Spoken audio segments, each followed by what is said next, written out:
Gromov monster.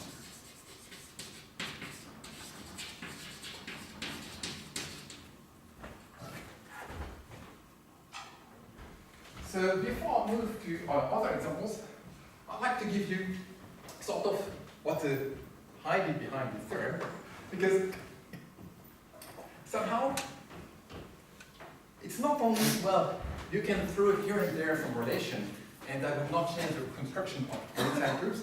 It gives sort of a geometric understanding why this p-part assumption here in my small condition is really the good one. So here's a sketch of how this works.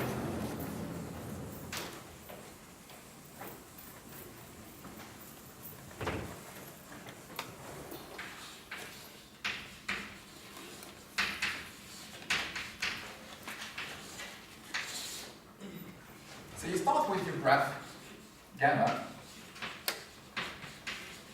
the C prime lambda P condition, and actually I'm going to weaken a bit the P condition here. So my P condition would be, if you see u to the P on gamma, you see any powers of u. So something a bit weaker here, because if you have a loop at that, like, to the end, well, you can turn many times around and you see all the powers. But here you don't have to be on the loop. And then, if you do that, well, there is a very nice construction by Sisto and Woodrow, I'll give the wrong one, I guess, Woodrow and Sisto, which is the following. So you look at the Cayley graph of the group which is generating by the set S, and with the relations which are all the loops in a graph gamma, with respect to the generating set, and then what will be write gamma, which means any word labeling the path in gamma. And under the C prime condition, this turns out to be a hyperbola space with actually a very nice control on the hyperbolicity constant. So something like a 10 delta hyperbola space, 10 hyperbola space. And actually, another observation that we made is that with, let's say, the weak assumption, then the action of X on this space is acylindrical. And not only it is acylindrical, once you affect the P, you control all these numbers, the large distance, the small distance, the number of elements, you control everything in this action. So you have a nice group acting on a hyperbola space. So that's some sort of the first step. And the second step is you want to Burn-sidify that kind of thing. Give a simple example of labeling of circle which satisfies this condition. A labeling of a circle that satisfies this condition. Well, you take the powers. Any power satisfied. If you take a circle labeled by a very large power, okay, it's fine. but what about non-power relations? Well, well, maybe I can say this. So, you take any circle, you level it with a small constellation assumption. You want to satisfy, in addition, the P part. Yeah. So, if you allow it to increase the number of generators, it's harmless, it's assumption harmless. Because what you do is, so you have your thing here, and you fix along, I never remember if there's an H, I think there's an H, the two most words. So with letters. So that's C prime lambda labeled with A and B, let's say. and you fix the two most words with 0 and 1. So that's a word without Q, right? And then you add a third sort of subcolor, which is 2. And now you sort of put your word here. So I never remember what is a two-most word. You put this two-most word around the circle, right? And here, if you just look at the two-most word, you will not see any cube if you, well, you stop here and you put the 2 here. So you will not see any cube along the circle. Now, what you do is you, instead of labeling your group by A, B, you label it by A, B plus 0, 1, 2. Where somehow you merge all the labeling. So if this, in the A, B label, this was the label A, and here you have 0 for the two most word, you label it by A0. And you do this around the circle. And then you get the labeling which is satisfied the C prime on that condition, because if you forget the two most part, you have the C prime on that condition. And the P condition, because if you forget the AB labeling, you have no parts. And you can do the same. P is a natural number, so the P equals 1. If P equals 1, what do we get? No, I mean, for every P, well, yeah, maybe not 1. Maybe. Okay. Yeah, not 1.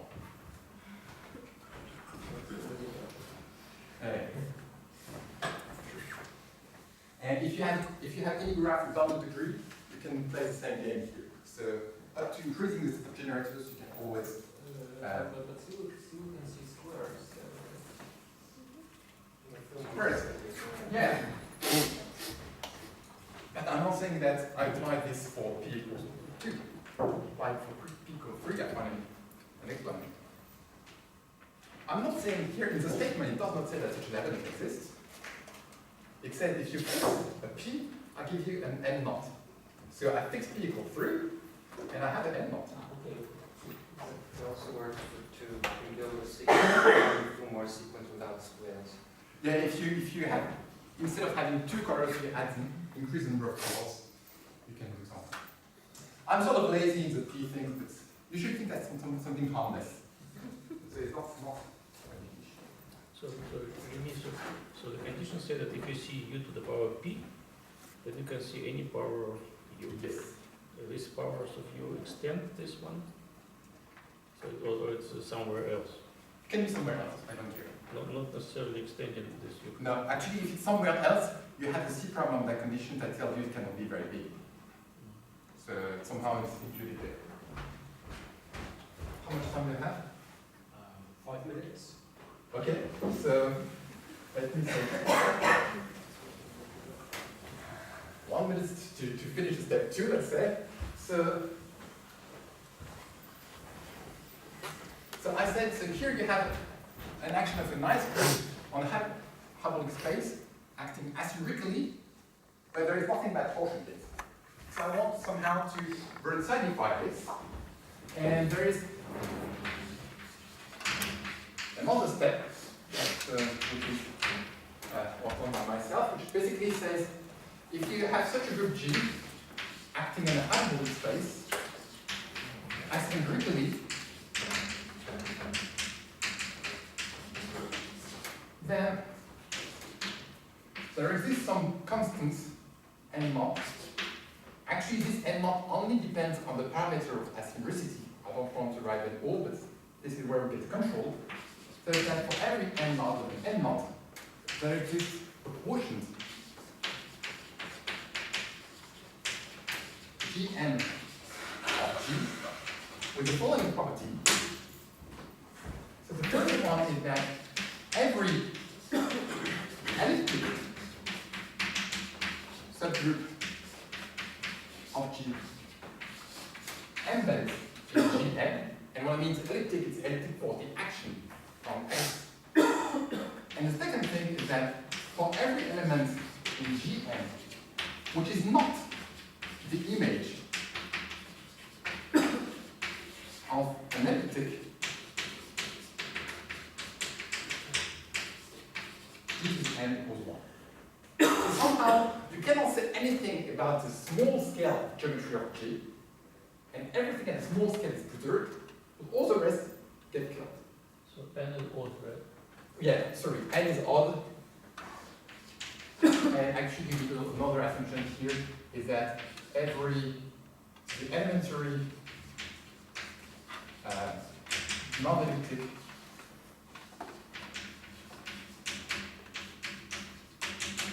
subgroups are cyclic. You can weaken that assumption, but that's a way to say it very easily, and no involution.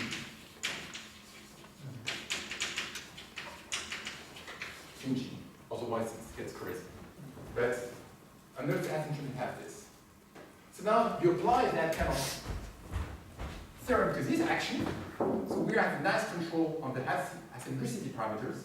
So you get a quotient. Well, the trouble is that maybe you have elliptics which do not have order n. But actually, if you refer to the strong P condition, that forces every elliptic element in G to have order n. So what you get is exactly the quotient of G by all the nth power of G, so which is exactly the group you're looking at. So this is what I really, well, the philosophy here behind is really the fact that you go transversally to all the powers in your hyperbolic direction reflects in this action which becomes asymmetrical. That's the main thing, and that's how you get this. So, well, I have 2 minutes left, so let me state another application which I find very nice. So here I stated something for, let's say, small constellation, regular small constellation, but you all know that there also exists a small constellation over 3 bodies. And we have an analog of this in that category, and this can be used to prove a form of Adam-Rabin theorem in the class of Burnside groups. So here's a theorem. So you pick a property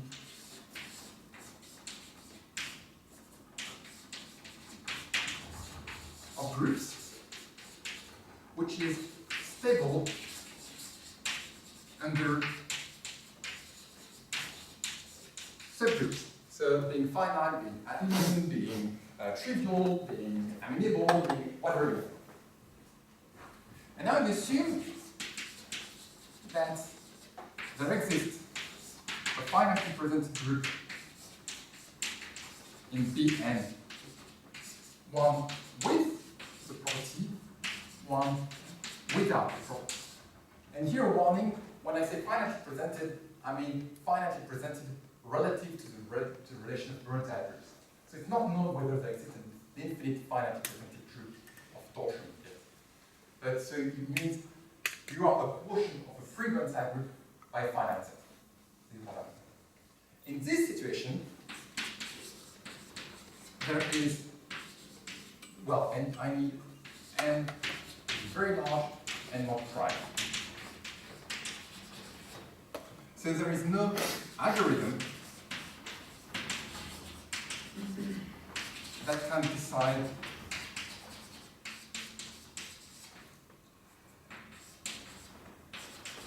whether a finitely present group, again, well, in the class of torsion group, has a property. So if you know a bit about the original proof of the Adam-Rabin theorem, basically you try to make an equivalence between the work problem and the property you try to decide.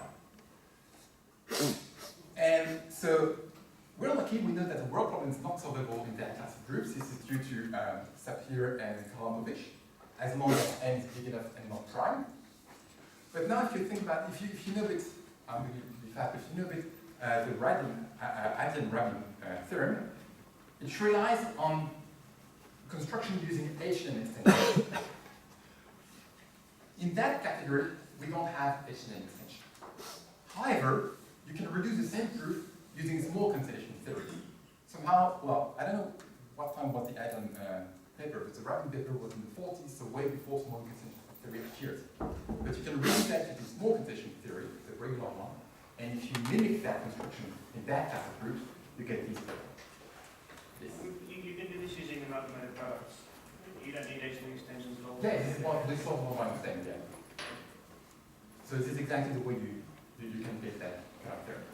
And so now you have a lot of undecidable problems. And if you know about the groups construction that use small condition in the usual world, you can do again the same kind of thing here and combine them two in front and have a group with unsolvable generalized world problem or any kind of problem you can build out of these two machineries. So that is a lot of decision problems that were not known to be solvable or not in that category and which are now not solvable. So I think I stop here.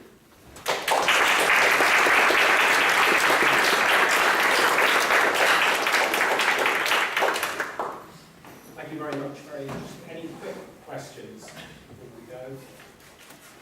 If not, first. I'll ask first. Yeah. There we go. Can I first thank all the speakers that we've had over the course of this week?